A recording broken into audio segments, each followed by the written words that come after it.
So, when we're talking about domestic violence, we're thinking about the dynamics. The big thing you're going to kind of see over and over again is this power and control wheel. It's something that we kind of refer to a lot. So it just is kind of a nice tool to encompass all the different types of abuse you might see and tactics people use to keep control in a relationship.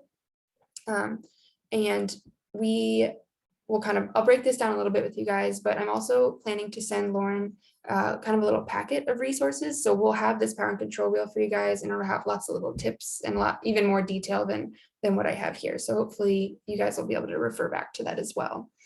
But just looking at the power and control wheel, so around the outside, we see that darker circle that says physical and sexual violence. So these are generally the more like overt ways that people might keep control in domestic violence situations. So physical violence is kind of, hitting, kicking, biting, pulling hair, pushing someone. All of those, of course, fall under physical violence.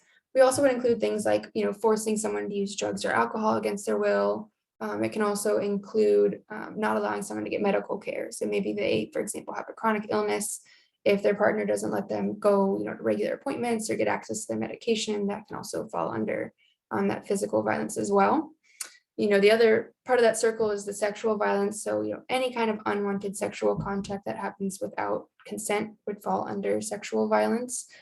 So, of course, that includes things like sexual assault and rapes, but it can also include things, like not allowing someone to have access to birth control or safe sex practices. So that kind of falls under, maybe not letting someone use condoms when they want to, for example. The other thing that can be included in sexual abuse is, using sexually explicit photos to threaten that person. So, in relationships, sometimes people share photos that they feel comfortable sharing within the relationship, but if they are starting to be used, to threaten or control someone outside of the relationship, then that again falls under that sexual abuse definition. So then within that circle, we see these kind of little pie pieces. These are the more covert ways that we tend to think of that people are using control to control the relationship. So things you might not think of as obviously, might not be showing up as obviously, but are still just as powerful to keep the control of the relationship. So at the top there, we have emotional and verbal abuse. So this is kind of any attempt to put someone down, kind of cut down their self-worth or self-esteem. So this might be, calling someone names, telling them they're worthless, just kind of regularly sending that message that, they're not worthy in the relationship. So just kind of not allowing that person to feel like they're, again, also like an independent, strong person in the relationship. The next part we see there is using children. So this can look a couple of different ways. Sometimes it looks like, the person using harm might directly harm the children in order to control the other parent, for example. It can also be threats to harm the child. So, if you don't do what I say, or if you spend time with this person when I told you not to, then I'm going to hurt the children. It can also look like threats to get children taken away, for example, like a threat like I'm going to call DCFS and get the kids taken away if you don't do what I say. So using children can be a very powerful tool to get the other person to do what they want. The next one there is isolation. This is an incredibly powerful tactic that we see happen quite often. So, when you're in a relationship, whether it's good or bad, you're usually going to go to friends and family and supports and talk about that relationship and talk about what's good and what's bad. And, if things are starting to get uncomfortable or you're unsure about things, a lot of times you'll turn to the people in your life that you care about and say, I don't know, what do you think of this? Or what do you think about this behavior? It's just kind of how people generally follow through in relationships. But if that person wants to keep control, what they're going to do is cut you off from those supports and those people that could help you kind of process things or potentially leave the relationship if that's what they want to do. So this can kind of look like direct control, like saying you're not allowed to spend time with these people, you can't see your family, you can't see your friends, you can't spend time with other men or other women, for example. But it also can be a little bit less obvious. So it could be the partner saying, I just think you're so wonderful and great. I just want you to spend all your time with me. Or your parents, they're saying mean things about me that aren't true. You should only be spending time with me, for example. So the isolation can kind of come off that way, where you're just only spending time with that person. And eventually, if you're only getting, interaction with that person who's maybe also using emotional abuse, you're only getting these kind of negative messages, and you're not going to get that opportunity to get outside support. So isolation, again, can be a very powerful tool to keep that control of that person in the relationship. The next one is economic or financial abuse. So this is also a very powerful one. We've had quite a few survivors share like this is kind of what kept them in the relationship as long as it did, for example. So this can look like, telling the survivor you're not allowed to have a job, you can't go out without me, things like that. You can't start work or go to school. But it also can look like maybe the survivor's allowed to have a job, but they don't get access to money, or they only get access to a certain amount of money. So there's just no economic kind of independence there. I've also worked with survivors where economic abuse looks like putting debt in that person's name. So they get a car and they put the loan in their name, or they put the mortgage in that person's name. So if they ever want to leave or kind of rebuild, they have to kind of build out of this debt, for example. So economic abuse is a really powerful way to control someone, because if you don't have money, how can you get food, shelter, that just kind of the basic things that you kind of need to survive outside of that relationship. The next three little pie pieces here all kind of fall under psychological abuse, which just is kind of about creating that sense of fear and worry while in a relationship. So it can look like using intimidation. So that's, throwing things, breaking things, punching a wall, just kind of making that person feel like something bad could happen to them if they don't do what they're told to do. That next one there is coercion and threats. So that could be, I'll hurt you, I will hurt your friends and family if you don't do what I say, or I'll hurt myself if you don't do what I say. So again, that just creating that sense of fear in the relationship, that if I don't do what this person tells me, something bad will happen. All kind of falls into that psychological abuse. The next one there is the minimizing, denying, blaming. All kind of falls under gaslighting, is what we kind of hear these, especially, I think we hear gaslighting a lot these days, but so, maybe the survivor goes to their partner and says, when you pushed me the other day, that really scared me, something. So what someone might do is using this tactic, they might, first of all, minimize it. They might say, oh, you're overreacting, I didn't push you that hard, or it wasn't a big deal. They're just going to minimize what the abuse, or they're going to minimize what when someone brings it up. They might just outright deny it. They might be like, no, that you're remembering it wrong. You're always making things up. You're crazy. Things like kind of sending that message. Or they might just blame the survivor. They might say, well, if you had done what I told you to do, I wouldn't have had to push you, So with this minimizing, denying, or blaming, or this kind of gaslighting technique, it starts to get the survivor might start to question how they're seeing things. They might kind of question reality, like, oh, maybe I am overreacting. Maybe this is normal. Maybe this is okay. And over time, that partner using harm can get a lot more control in the relationship, because that person is no longer questioning them or is worried about questioning them. So again, this can be a really powerful one, and a really difficult thing to kind of unlearn and kind of dig out of if someone is able to leave a relationship. So I think that, with the isolation and the emotional verbal abuse is a major, that combination can be very difficult to work through and even to recognize when you're in it. So the last couple ones here, we have using privilege. So, many of us in society have a lot of privileges that are given to us by society, and those can be exploited to control the other people in the relationship. We'll kind of go over a couple examples, but one that I saw a lot in my previous job is I worked with a lot of survivors who were also immigrants or refugees. So documentation status had a lot of privilege that came along with it.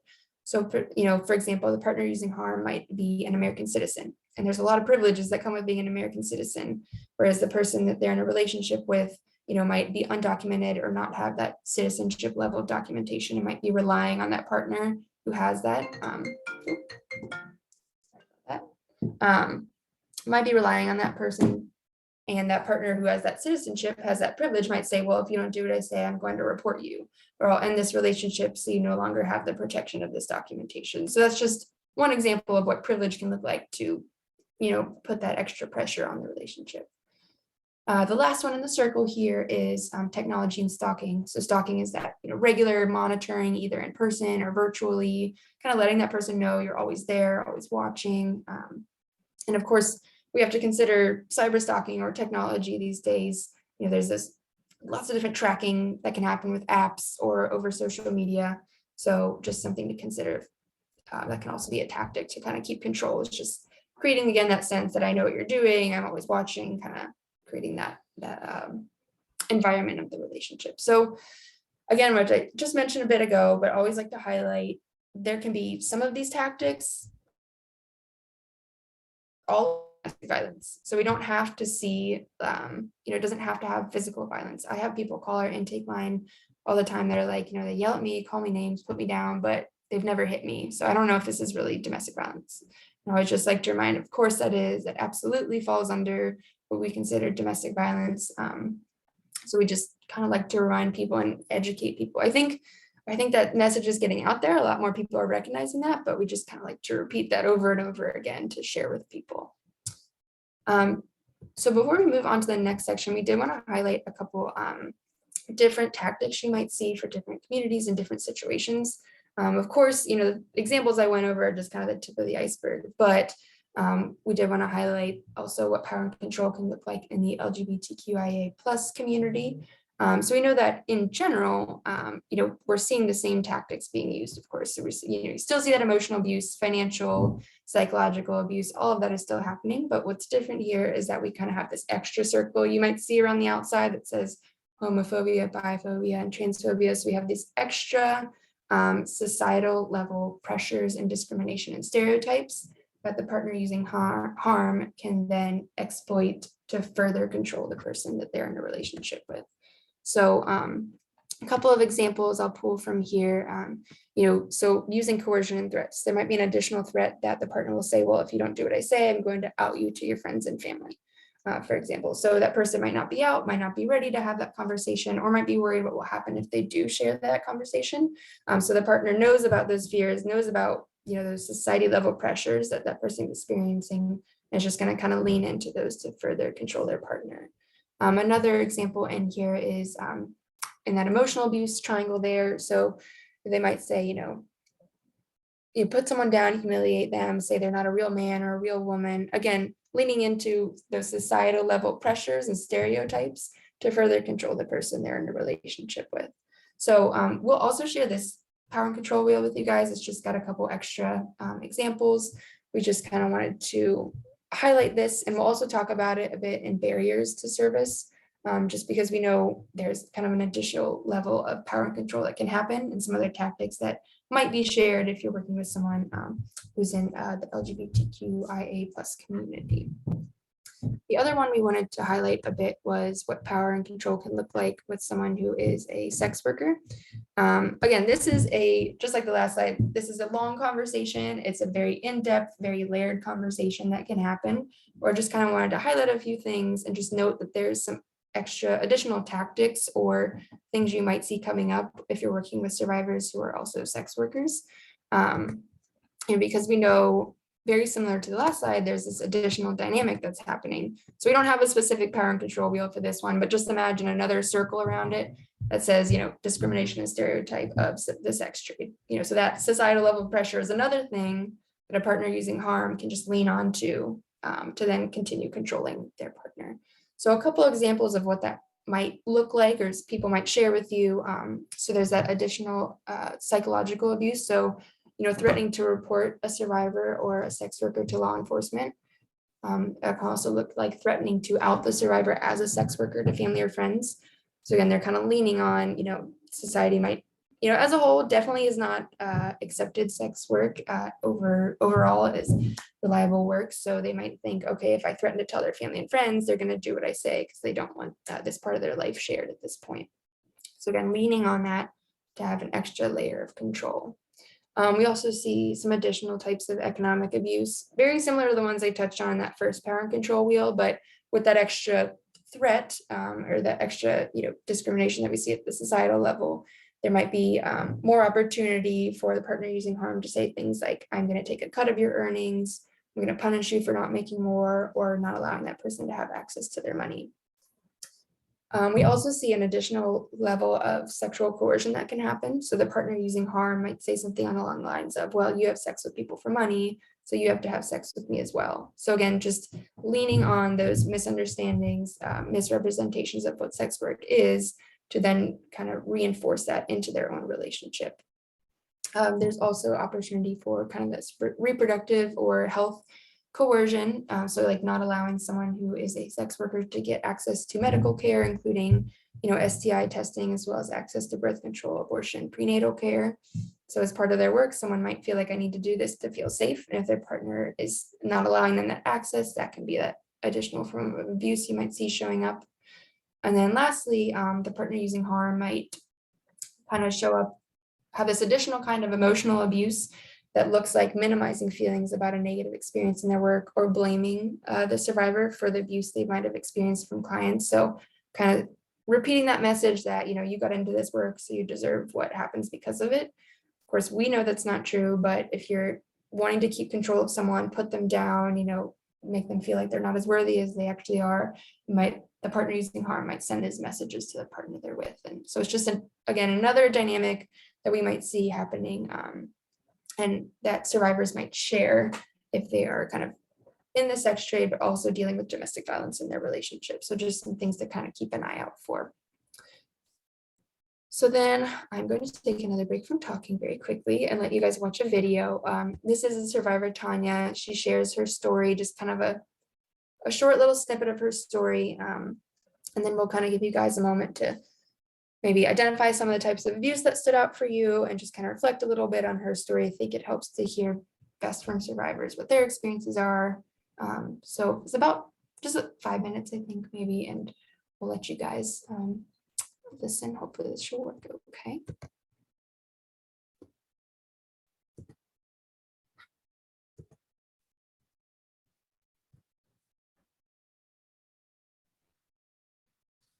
Well, my perspective on his behavior is that he chose to batter me. When he would work or be out with his friends and they clearly made him upset, he would not choke them. He would not punch or smack, kick, or call them degrading names. But I would receive that punishment. And I believe that he wasn't crazy. He was not using drugs. He was not drinking. He didn't drink alcohol. He didn't even eat meat. So I do not believe that it's something that makes a person better. I do believe it's a choice, in that maybe alcohol or drugs or maybe even mental illness might contribute to it being more severe. But I believe that domestic violence is a choice. I felt like I was living in hell. He painted my kitchen walls black. My living room walls were really like a burnt brown color. The hallway was a very dark green, and the whole house was dark. And his explanation for doing that was, we have kids, and so that they don't mess up the walls. But I had no say so in his doing this. I came home from work one day and my kitchen walls were black. So if you can imagine black walls, that's what I lived with, and so did my kids. But I noticed my older son at the time, who's about 9, started wetting the bed. He started having nightmares. And my next son started being more of like short with his responses. He wouldn't talk a lot. Uh, I just felt that they were very aware and tried to be good, so to speak. Like, they didn't want to be the cause of mommy getting hit or of an incident occurring. So I felt like they couldn't be kids.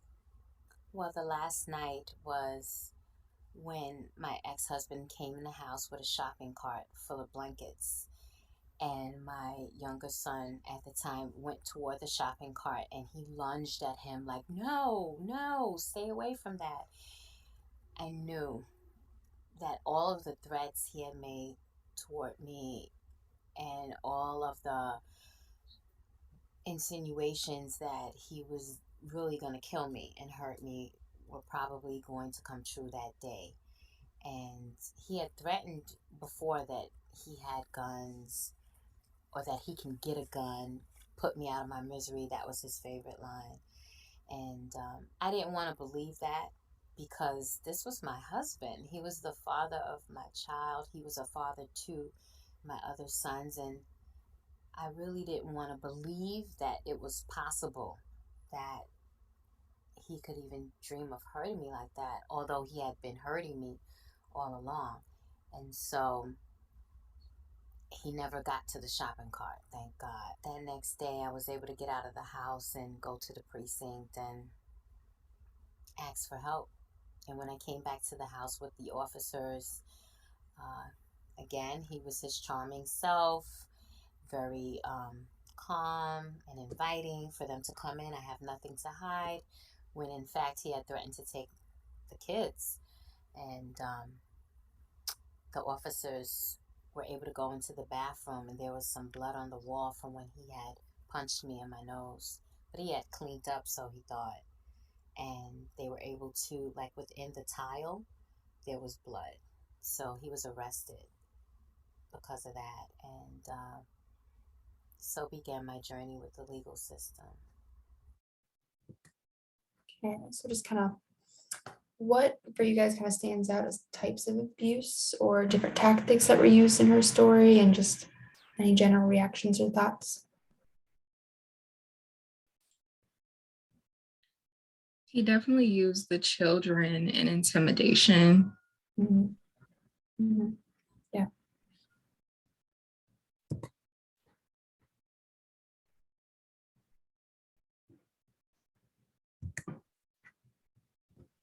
And I think the other one that always stands out to me is that kind of psychological piece of like painting the walls black.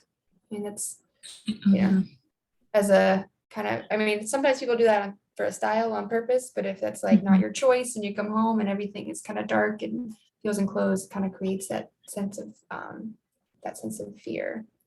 The other thing that I think Beth is usually good about highlighting is kind of the reaction of when the police arrive, which is something we hear a lot, is that, the partner using harm is able to be very calm because they were oftentimes the one that was in control of the situation.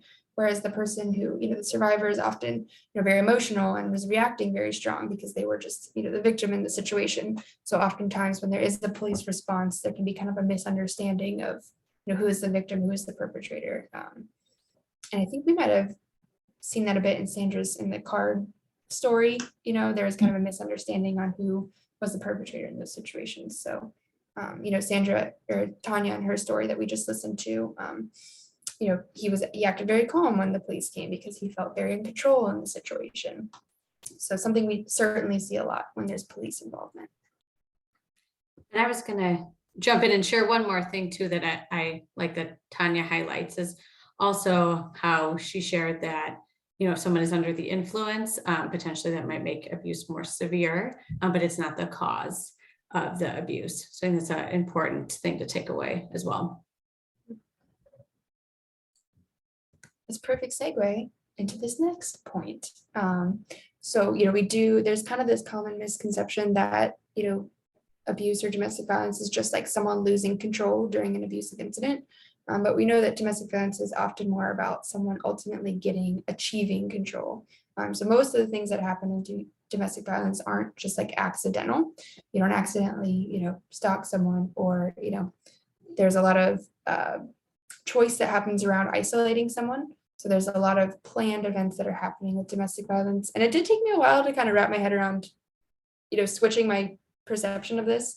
But I think what helped me a lot too was in Tanya's story, how she talks about how her husband in that situation, he could have disputes at work and with friends and with neighbors, and he wasn't using abusive tactics or behaviors towards them. He was choosing where to direct that anger and to where to direct that control to the person who he felt like he had, permission to do so, or who he wanted to control. So just something to keep in mind. And as Tanya mentioned, as Beth kind of highlighted, if there's, alcohol or substances involved, if there's mental health involved, that can certainly increase the severity of incidences, but we wouldn't consider that to be like the cause of domestic violence necessarily. So there's a lot to think about around there. The other thing we kind of wanted to highlight here is the cycle of violence, which will kind of lead me into a little conversation around the barriers to leaving. But a lot of times people ask, like, if you're getting hurt in the relationship, why don't you just leave? Like, why would you stay? So I think this tool is kind of helpful to look at, just, to share with some. It's also helpful to share with survivors sometimes, but it's also helpful for kind of us to have as a tool and think about, is that oftentimes when someone is experiencing domestic violence, they're in this kind of cycle. So, we start out in this honeymoon phase where things are kind of positive and we're enjoying each other. I mean, oftentimes we start relationships because we like that person. But over time, we see this tension building. There might be some more criticizing. Maybe that person is yelling more, maybe swearing, using names, calling names more often. You're just kind of feeling that tension. And then it ultimately leads to that kind of explosion that Those more overt, those threats, emotional, physical, sexual attacks might happen. But those are followed by this honeymoon phase of, oh, I'm so sorry, I overreacted, these apologies, promises, might be gifts or taking someone out for dinner. You might see some blaming here too, like, if you had done what I said, I wouldn't have had to hurt you, so this won't happen again because you'll just do it right next time. So you have this moment of what feels like positivity or things aren't as bad, but then you feel that tension building again, and then it leads to that explosion. So this cycle, for some people, it happens multiple times a day. For some relationships, it takes a couple weeks. Sometimes it takes a couple months, but it can be very difficult when someone is within this cycle, because kind of a sense of denial kind of gets built over time, because you're like, well, there's positive times in there. It's not all bad. Maybe they can change. I think they might be able to change. So, I've worked with survivors who, like, we've looked at this after the fact and they're like, that totally was a cycle I didn't realize I was in, because you're just living in the moment. You don't realize that it's kind of repeating itself over and over again. And it can be difficult to break it, even if you do recognize you're in that cycle. So just something to keep in mind, and something that's helpful sometimes for us as, clinicians or service providers, to remind ourselves that they're in this cycle. It's difficult to break, and it might be difficult to even recognize. So the next thing we wanted to kind of touch on was, barriers to leaving. So the biggest thing I think with DV is we're like, why wouldn't you just leave? Why can't you just get out if someone's hurting you?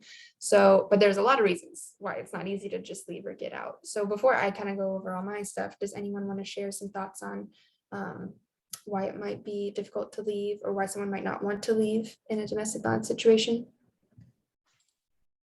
I say that person or the perpetrator is probably contributing to maybe living expenses. I've seen that situation before where they don't want, like, they have the right to let that person out their home because they're not on the lease, but they're feeling like, okay, this person pays half the rent. What am I going to do if they leave the apartment? So I've seen that situation before. So yeah, that financial, even if it's not necessarily that financial abuse happening, it's still that financial kind of entanglement that's happening there for sure. That's definitely a big one.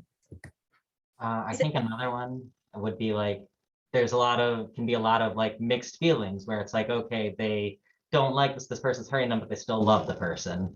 Yeah, yep, that's a really big one. Perfect. I think of undocumented folks I've worked with, like to your point earlier, even her passport was in a safe that only he had a key to, and she worked under the table, but she had to bring home the cash. And yeah, perfect. Lauren, did you have one? One of the ones that I used to hear regularly when I worked in the shelter was, he's abusive to me, but he doesn't hurt the kids. Yeah, that's a really big one. Yeah. So I had someone share something similar in a group we were running, and she was like, I just wanted that 2-parent household. Like, I wanted my kids to have both parents around. So kind of valuing that family structure, even at the expense of their own safety, sometimes I think was a big one. Yeah. So you guys totally touched on like 3 or 4 of these ones that I was going to go over. Thank you for kind of sharing those ones. It sounds like a lot of those you guys have seen from direct experience too. So the first one we always kind of talk about is just that sense of fear that's been instilled by the partner. So if you fear of the partner using harm, or just fear for their general safety, we also like to highlight here that, that leaving is often the most dangerous time in a relationship, because that partner is losing, that's the ultimate loss of control. So they're kind of going to do whatever they can to keep that control. So we want to do as much safety planning if that's possible. Sometimes people just have to cut the cord and go, but we do know that that is the most dangerous time. So there's just kind of a lot of fear around making that decision to leave. Isolation and lack of support comes back into play here again. So if that partner used that tactic of, I'm going to cut you off from family and friends, all your supports, someone might think, well, who am I going to turn to? Where am I going to go? Who's going to help me? So it might be hard to leave if you don't know what that next step is going to look like. For some people, religious beliefs and beliefs about marriage have a really big impact. They might feel like their faith-based beliefs say that they aren't allowed to get divorced or shouldn't get divorced. So they might have to kind of work through, what does this look like for me and how do I handle this? Because they might be kind of valuing that marriage or that relationship in that way. Some people may not identify as a victim. They might not realize what they're experiencing is abnormal. Maybe they've grown up seeing relationships like this, so they're thinking, okay, this is just kind of how relationships look. Or they might, it might be that they're not recognizing that without that physical abuse piece, for example, they might not recognize even with that emotional and verbal psychological abuse that's still considered DV. So they might not even think, well, I need to leave this relationship or I need to get help. They might just not identify as a victim, so they might not reach out for that additional help. They might not trust the system. We have a lot of big, broken, difficult systems. And when you leave a relationship, if you're starting from scratch, you might have to get involved with hospitals, with court systems, with police, and that's not fun because they're not kind to quite a few groups. So that can be a very scary leap to make for people. Someone might be unaware of services, or there might be a lack of services where they are. So in Chicago, we do have a lot of great services, but people might just not know we're out there, or they might not be allowed to have access to the technology to find those resources, for example. Or there might be a lack of services that are, I used to work in Ohio. We had one DV shelter in a city, and if it was full, that was kind of it where we were living. And, there might just be a lack of support, or there might be a lack of culturally specific or appropriate services where they're at. So they might think, I don't want to leave and have to deal with all of these more difficult systems. The economic dependence piece, so someone already brought that up, even if it's not the intensity of like, I've never had a job, I don't have job experience, or I just don't have any money, I'm starting from nothing. It might be that they're kind of entangled together financially. So making that jump to say, I'm going to leave and start over on my own can be very scary when you're thinking about leaving. Children and pets are a really big ones. So we kind of just talked about children. On the one hand, it could be they're still a good parent. I want them to be there as a parent. And it's also just kind of hard to move with children, to make that leaving with children, taking children to a shelter or to a family member's house can be very difficult. Or they might have made threats towards the children. So the person might be worried, like, if I do try to do this, this could really hurt the children or hurt my ability to be a parent to my children. Pets are also a huge, huge reason why people don't leave. For many people, pets are the only, thing they're able to have as emotional support. They're the only one that their partner wouldn't let them have friends or family around, but they let them have the dog around. So it's difficult to get into shelters with a pet. It can be difficult to stay with friends and family with a pet. So they might say, I'd rather just stay here and deal with it so I can have this, my pet around. Or they might be worried that if they leave and leave the pet behind, the partner will hurt or won't take care of the pet. So they might not leave because they want to stay for the pet. Another big one is shame and guilt. There's a lot of misunderstanding about what domestic violence is and what's happening in the relationship.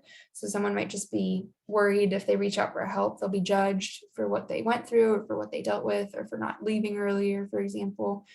So they might just be a little too worried to reach out for help because of those feelings. Immigration status, someone already totally brought this one up. You might not have that documentation or access to your documents. That was a really good point. Even if you do have certain documentation, you might not be able to get access to it. So someone might be worried what would happen to them if they are not with that partner anymore. This next one is status and connections of abusive partners. So, we know that anyone can be someone who uses harm. So it might be that that person is a priest or a neighbor that everyone likes or the family member everyone likes. So they might be worried if I leave, no one's going to believe me and I'm not going to get that help that I need.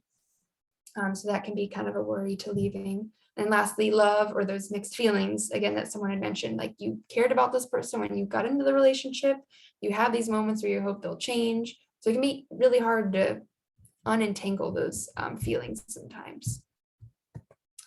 And again, I think I mentioned earlier, we were just going to highlight a couple additional barriers you might see if someone is also in the LGBTQIA+ community. There's, again, those societal pressures, discrimination, and stereotypes that can make it difficult to leave or to get help. So again, that fear of isolation from family or community members because of how someone identifies or who they're in a relationship with. So they might be worried if I come out and try to get help, I might be judged for this relationship. So I might lose some support or a job or my housing because of what people might think of me. So people might be like, I don't want to make that risk at this point. There is discrimination and just a lack of education in a lot of our larger systems. So there can be worry about being, misgendered by social workers, police, lawyers, being misidentified as the abusive partner when the police respond. We kind of touched on that one. So just misunderstanding of dynamics and relationships. And there's also sometimes people have shared a hesitancy to talk about their experiences because they're worried about furthering negative stereotypes about the LGBTQIA plus community. So just a worry that if I reach out for help, I'm just going to be adding to a negative narrative out there. So I'd rather just keep this to myself kind of thought process. And then, of course, the fear of not receiving services because of how someone identifies. So, we know there is a lack of resources for Black and Brown LGBTQIA plus people. We also know that there's a lack of gender inclusive shelters. A lot of shelters do not accept masculine identified survivors, and a lot of survivors are just further harmed by their experiences in shelters. So we know that's a major barrier to getting help. So someone might think, I'm not even going to go through that. I don't want to put myself through that. I'm just going to kind of figure this out on my own or stay where I'm at right now. And we also know legal protections kind of vary state by state. So someone might be worried about, what are they protected from where they're living right now if they try to get help and face some discrimination or stereotyping. And as we mentioned before, DV looks very similar and happens at very similar rates, although we do also want to acknowledge, of course, that there are some very wide gaps of appropriate and affirming care and appropriate conversations that happen within social work and in our systems. So Beth and I, wanted to acknowledge here that we are certainly not the experts in the field and in this area. So we did include some resources at the end of some really great organizations that are doing some great work in Chicago that also have some further trainings for further conversations around, how do we better fit our systems to serve folks. So that's kind of, Beth will go over that in a moment. So just a couple more thoughts. We know there's all these barriers to leaving. We know it's not easy to make that choice and people don't always want to leave or do not feel ready to leave. So how do we kind of support someone where they're at? So that's kind of where we try to follow that idea of, we're not going to force someone to leave. We're not going to say you have to leave. We just want to support someone where they're at in that moment. So, if you guys are, I'm sure you experienced this or have seen this yourself, but some thoughts and some tips for that is just the best thing to do is, providing a non-judgmental space for survivors, letting them know you support their decisions. And that ultimately, I think my biggest thing that I try to leave survivors with is that my top priority is their safety wherever they're at. So I'm just worried that no matter where you are, how can we keep you as safe as you are? And I'm just going to give you every option that I know is out there for you. And I can help you get where you want. So I'm not going to say you have to leave and this is how you're going to do it. I'm going to say, okay, you're staying right now. How do we keep you safe in the situation you're at right now? So that's generally a great approach to take with survivors, especially because a lot of the control is being taken from them in their relationship. As if we can give them a little bit of control in their own decision, that can be really empowering and helpful in those situations. Just a couple things to keep in mind too when we're working with survivors who might not be ready to leave. Some things to kind of remind us is, we might, in our heads, we might be like, oh, I just wish you could leave. I want you to be safe. I want you to be okay. But just reminding ourselves, abusive relationships develop over time. So leaving can also take some time and can be in a process in and of itself. And you also never really know what impact your listening or your intervention has. You might have taken that time to listen to someone that day. It's the first time they've been able to talk about it. And now they know I can come back to the living room. They'll just listen to me. They're not judging me. They're not forcing me to do anything. I know I can go back there and share and talk about resources again, which I think is something you guys are already obviously doing. It's kind of the idea that the thing I got from you guys is that that's the kind of space you've created, but just reminding you that you guys are doing it right, basically. And then we also just include here that the statistic that it takes an average of 7 times for someone to leave before they permanently leave a relationship. So there's a lot of leaving and going back that generally happens. So just letting you guys know, and this helps me too, because it can be hard for someone, you're like, oh, you left, you did it, and then they go back. And it can be hard as someone supporting someone to see that happen, but just remind yourself, this is kind of part of a process. It might happen. I'm still going to support you, whatever decision you're making, and just know that it might be that 7th time. You might be that 7th time that they've gotten help. Is you can just reminding yourself to always be that supportive, helpful person. So I'm going to hand it over to Beth now. Sorry, Beth, I talked a little extra there, but I will stop my sharing and hand it over to you. Beth's going to talk a little bit about. Sounds good. Okay. I was just saying, you're talking about some screening and resources. Yes. Thank you so much, Maria, for going through all the dynamics, and that's okay that you spoke for a little bit longer because those are really important topics. So I'm going to talk a little bit now about screening. So I'm going to go ahead and start with talking about an evidence-based practice created by Futures Without Violence called the CUES method. Hey Beth, we can see like the whole screen, not just this slide. Oh, thank you. Let me see. Okay, what about now? Awesome. Been sharing my screen in a while. So the CUES method was created originally for kind of a medical setting, but we've shared information about the CUES method because pieces of it can be utilized in different settings, and there's still some important points and tips to follow. So the CUES method is an acronym. C stands for confidentiality, UE stands for universal education and empowerment, and S stands for support. So we always say the most important thing before any discussion of DV or IPV, truly in any setting, is having a confidential space. So whether this is something that maybe is a conversation happening, at the living room, or a conversation that is happening in any setting, or even a conversation with a family member or friend, we want to make sure it's confidential. Also, we know that sometimes being a service provider in any capacity might mean that you have reporting requirements. For example, some of us are mandated reporters. So always disclosing those limits of confidentiality. So when you're talking with someone, they know if you're having to follow any type of reporting requirements and what that could look like. So they're fully informed before sharing. So always talking to clients or guests or family members alone and not within earshot of others, or within earshot of a partner or family member who may be showing up or looking like someone who is supportive. So we know sometimes attending different community spaces or appointments, a partner or family member using harm might show up and kind of say that they're there as a support, or to help the person who's coming to seek the services. And we don't know if that person is the person using harm in the relationships. We want to make sure if we ask any questions or talk about DV or IPV, to do it just with the person who's coming in to seek support. And with that as well, to never use a family member or friend as an interpreter. Listen, be non-judgmental, and offer information and support. Like Maria said, self-determination is the most important thing. So offering options and giving information, and then just supporting someone in their choice is the most helpful thing to do. And again, when even talking about it or asking about DV or IPV, the goal is not for someone to disclose or to share that they're experiencing or have experienced abuse. The goal is to normalize the question, normalize talking about DV and IPV, and even creating that space so someone can know, okay, this is someone that I might be able to talk to about this. So maybe it's not the first conversation someone has about DV or IPV, and maybe later on someone goes, okay, I feel comfortable sharing that now. So then use universal education and direct inquiry. We always say that and I know at the living room, we talked about this great approach of meeting guests kind of where they're at when they come in and supporting them. So that doesn't always necessarily mean asking questions or having kind of full conversations.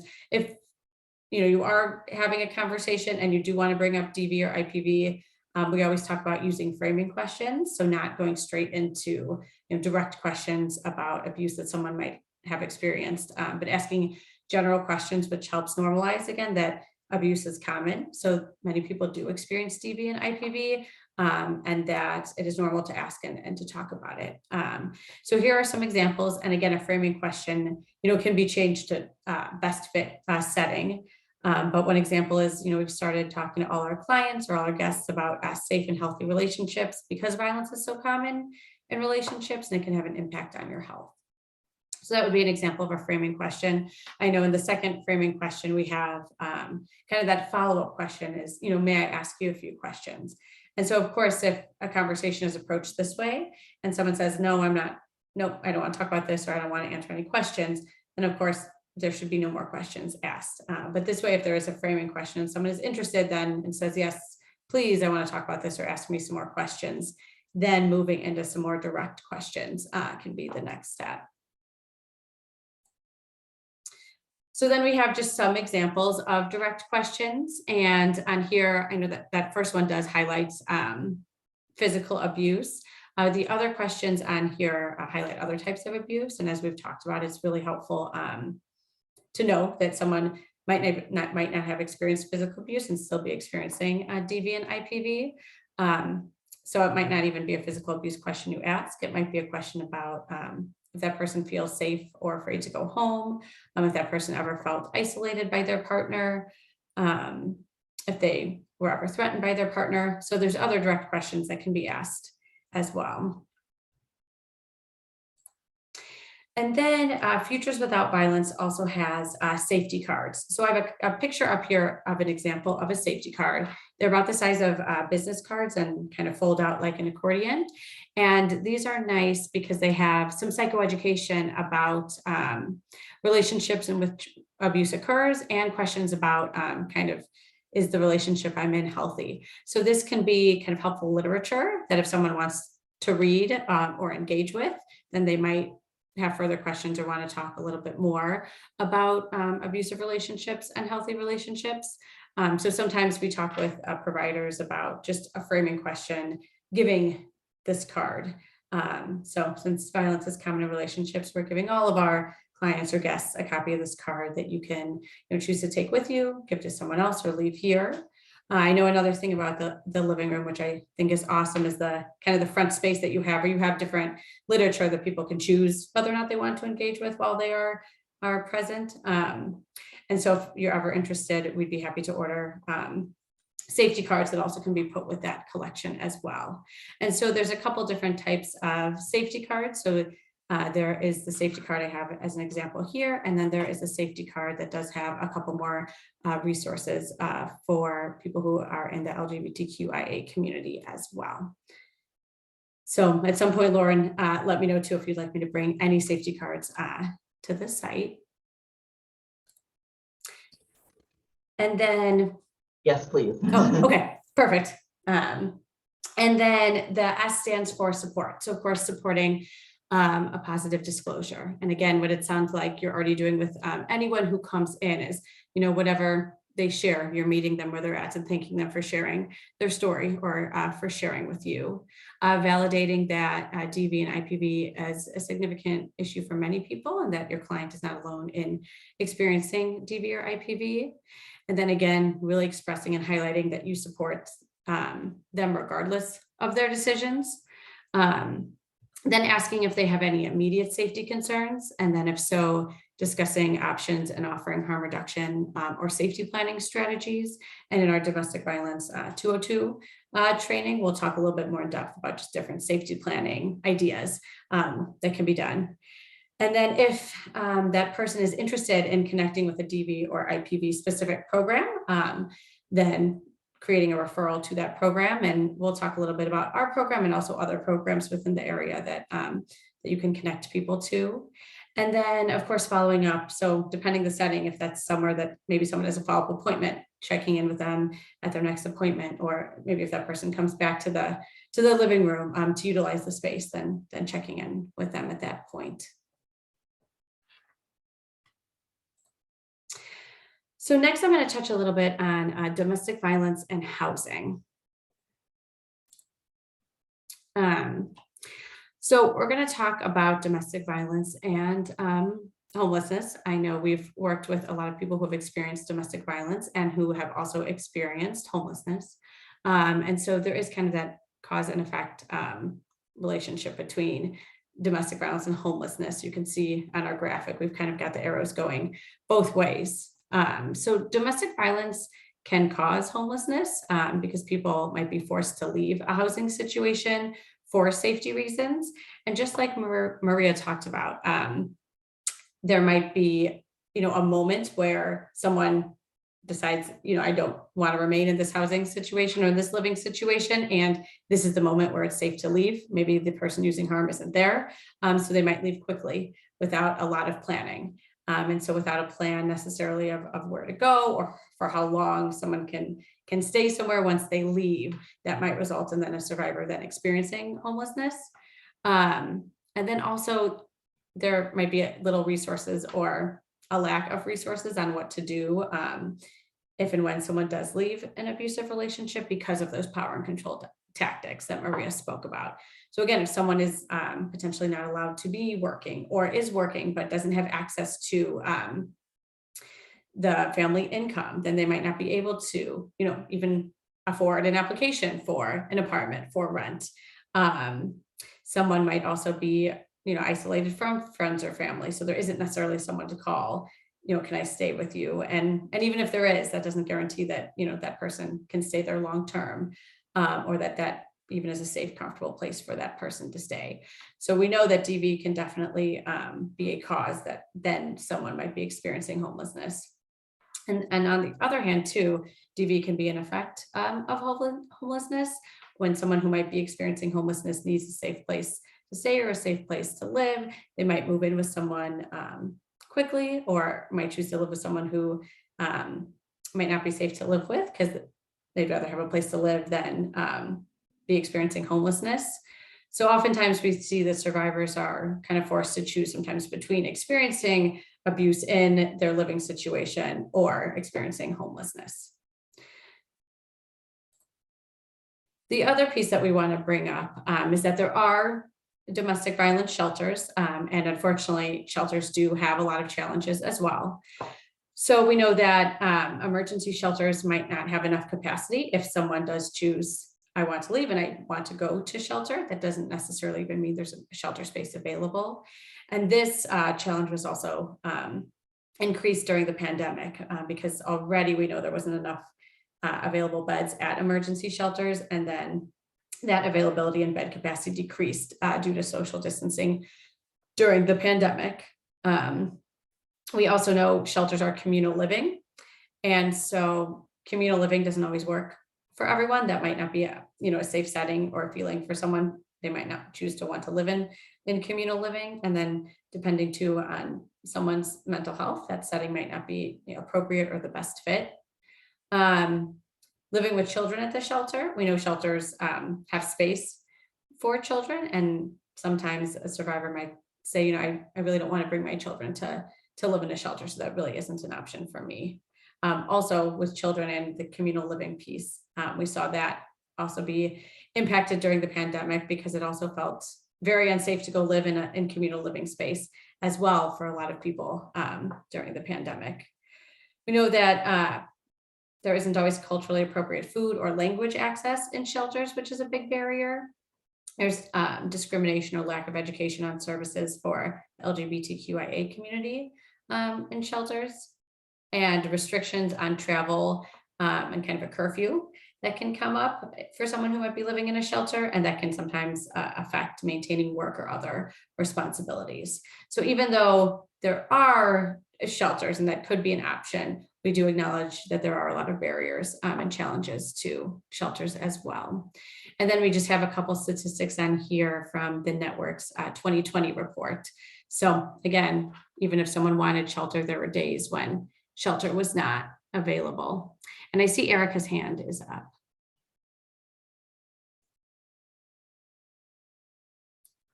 Sorry, in terms of homelessness and DV, and maybe this will be touched on in 201, which I look forward to. We have a lot of young head of household families that are risking going back into homelessness. The head of household is the one who's the survivor, but partners are coming in and destroying the apartments.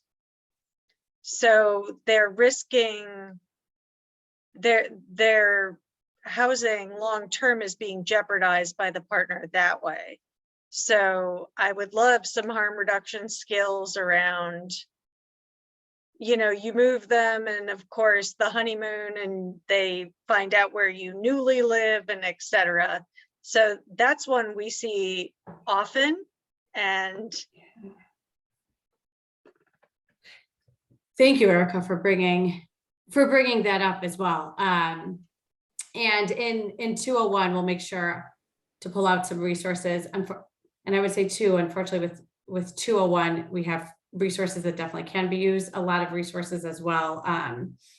Sometimes utilize the legal system, and we know that's not always an option for everyone. So we'll share some of that information, but then also just in talking about safety planning, some ideas as well, because that can then risk experiencing homelessness if then they're asked to leave or evicted because of what the partner using harm has come to do. So thank you for bringing that up and asking that question.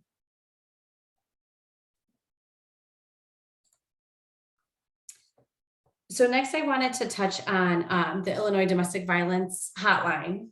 So this is a resource that we often utilize a lot as well. And so the Domestic Violence Hotline number is listed here, as well as the texting number. And this number is great because there are advocates available 24/7. So if someone ever, middle of the night, weekend, needs to call and wants to talk about safety planning or just talk through a situation, there's an advocate there and available 24/7. The other reason we use the Illinois Domestic Violence Hotline a lot is that they have interpretation services as well. So the hotline can be called and you can just ask for an interpreter. And then it might take a couple minutes, but then an interpreter can be found and kind of dialed into a three-way call, or if you're with someone in person, kind of called in and put on speaker and can do that interpretation piece.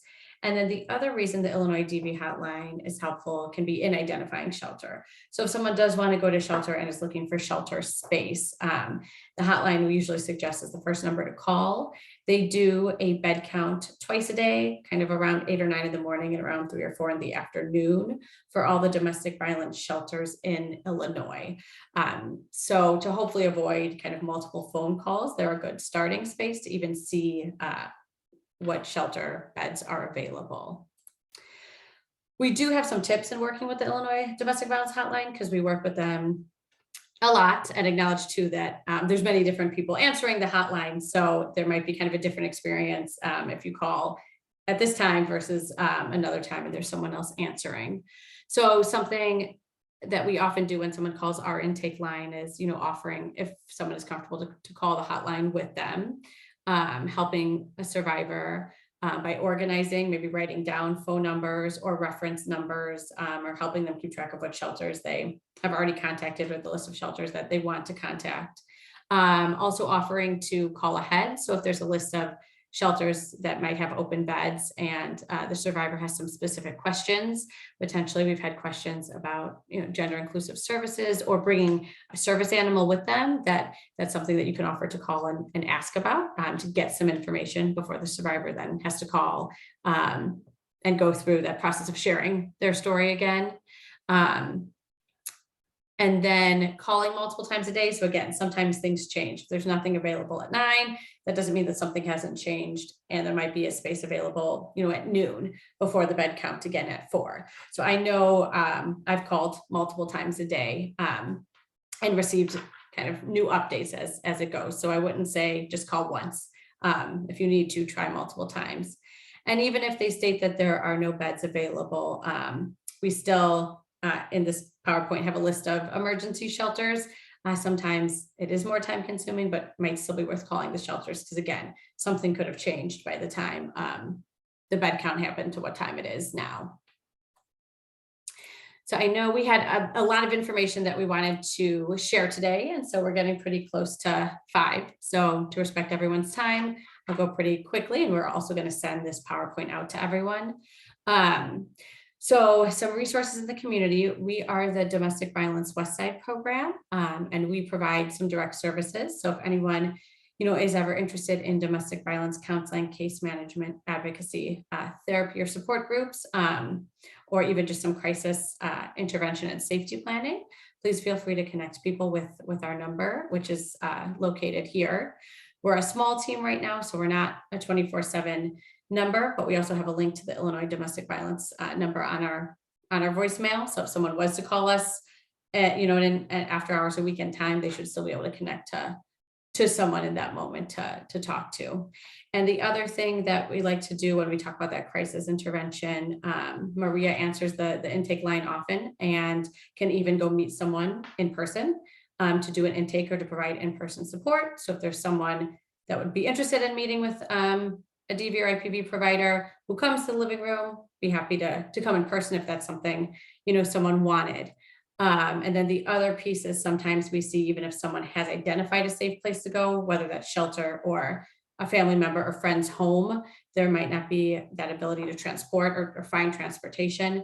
So we also have the ability to call a lift and make sure that someone can get from point A to point B. So whether that's putting in an address or putting in intersections to have the address remain confidential. The Illinois Domestic Violence Hotline, again, is just always in our resource packet. So here's that same slide. We also have a list of DV agencies within Cook County and kind of where they are kind of located throughout the city, and some emergency numbers as well. And then we also pulled together, like Maria mentioned earlier, resources for the LGBTQIA+ community for further learning there, and also numbers for people who might be experiencing or have experienced abuse, and also identify within the LGBTQIA+ community. So we've worked before with Anti-Violence Project on the center at the center on Halstead, and also the Brave Space Alliance. So we would definitely recommend those resources, as well as both of those resources having training and further training opportunities. So again, I know Maria and I wanted to highlight some different dynamics and barriers just briefly, if there is interest in further training and further discussion and conversation to look into their trainings that they offer as well. And I apologize for going through that list pretty quickly, but we have kind of some bullet points and some various other resources listed here that can be helpful. And then another resource that we always like to share for teen dating violence support, something that we always say is it's really important to take teen dating violence seriously. A lot of survivors that I've worked with have stated that they got into a relationship with their current partner when they were 15, 16, 17, when they were teenagers. So Love is Respect is a great resource. At loveisrespect.org, there's advocates available 24/7 to chat. There's also a hotline number, and then there's also a text number as well. So this could be a great resource to share with parents or teens that you might work with. So I know the end was a little quick, and we're right at 5. Does anyone have any questions at this time? For the Teen Advocate Hotline, what are the ages? So the Love is Respect resource doesn't necessarily list any specific ages. So if anyone does reach out, an advocate should be able to talk with them regardless of age. Perfect. And then the next one, as Beth mentioned, we'll do a little bit more around safety planning, kind of going specifically into how we can address some needs. Now we kind of talked about some of the background. If you guys have specific questions, Lauren has been really great about asking if we can cover specific topics. So if there's something that came up that we kind of covered here that you want to ask more questions about, or maybe want to specifically talk about, if you want Lauren to shoot us a message before, I think that training is in about 2 weeks. 2 weeks. Yeah, feel free to let them know, and then we can kind of try to incorporate that within next week for sure, or the next couple weeks. And then, since I know it's 5, what we usually do is ask just to complete a quick survey that's helpful for feedback for us. But what I'll do is have Maria's going to send to Lauren all of these resources. I'll have Maria send the link there as well, so you can do it whenever you have a moment. Thank you for doing this. This has been really helpful and really useful. Awesome. Thank you for your feedback, and thank you for your time. I do have a question, and I do not want to keep you long. I wanted to ask, are there phases to domestic violence? Have they ever identified kind of the phases of grief, that there is a phase of being in it, a phase of being fed up with it, a phase of leaving it? is there something that kind of shows that timeline or no? That's a great question. In terms of kind of an exact timeline or a psychoeducational tool, there is not. I was at first, when you said phases, thinking about, again, kind of the cycle of violence and talking about that, like tension building and the explosion and then the calm reconciliation kind of honeymoon stage. And even with that, that is a cycle, but the timeline is different for everyone. So sometimes we hear people, talk about weeks of tension, and then weeks of calm and reconciliation. But there's not necessarily a timeline that we've seen for people kind of long-term. We do know that statistic, and with working with survivors, that sometimes there is up to 7 times of leaving. So there might be a time where, I've identified this is happening, I'm fed up with it, I'm leaving, and I miss this person and I love them. And I want to believe that they're going to change and be the person who I fell in love with. So I'm returning. So I wouldn't necessarily say, again, kind of different for everybody's situation. And then in working with people, we've worked with people who say that, a certain amount of time after certain things have happened, there's been, some healing.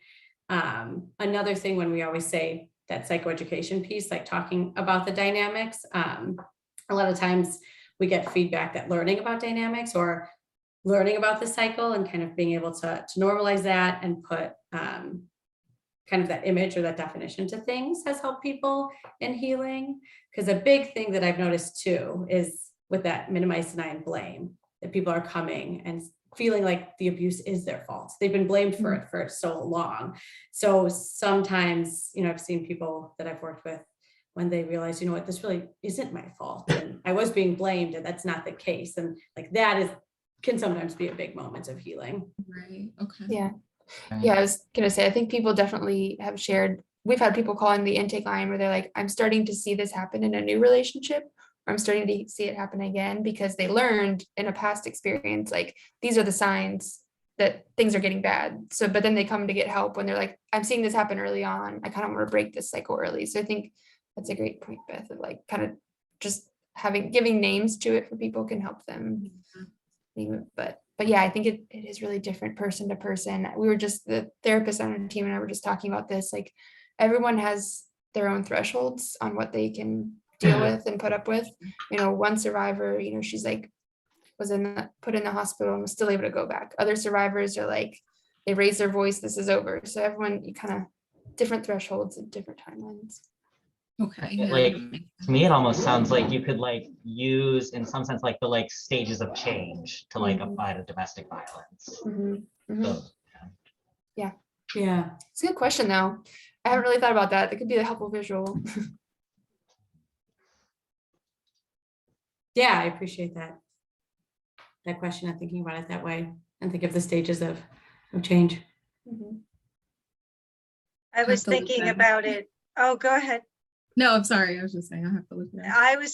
It's very, it's similar to making any major change, and especially stigmatized major changes, like going to substance abuse treatment. The first time probably isn't going to work, and especially if you were coerced. And that I struggle with this term because it's used certain ways, but recovery is a squiggle. It's not an arc. And same thing with leaving and staying away from relationships like this. Yeah. I think that's a good point too, right? There's not an arc or kind of the circle or straight line necessarily. It is a little bit more of a squiggle. Yeah.